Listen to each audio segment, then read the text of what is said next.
चला मंडळी, प्रगती यांची कमेंट होती की ताई तुमचा साबुदाणा खूप छान होतो, एकदा साबुदाणा भिजू घालण्यापासून दाखवा ना.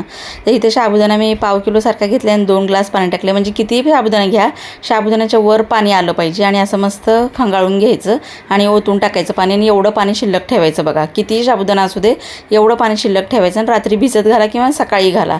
आणि घातल्यानंतर 4 ते 5-6 तास, शक्यतो रात्रीच घाला म्हणजे सकाळी कसा छान असा मोकळा होतो. बघा कसा एकदम गरगरीत मोकळा झालेला आहे, चिकट नाही काहीच नाही, एकदम सुटसुटीत असा छान होतो. मी सांगितल्याप्रमाणे तसं घाला म्हणजे कितीही साबुदाणा असू दे ते पाणी साबुदाण्याच्या वर आलं पाहिजे आणि खंगाळून पाणी टाकून द्यायचं आणि मी दाखवलं तेवढं पाणी प्रमाणात ठेवायचं आणि झाकून ठेवायचं आणि सकाळी झाल्यानंतर बघा असा मोकळा छान होतो, चिकट अजिबात होत नाही.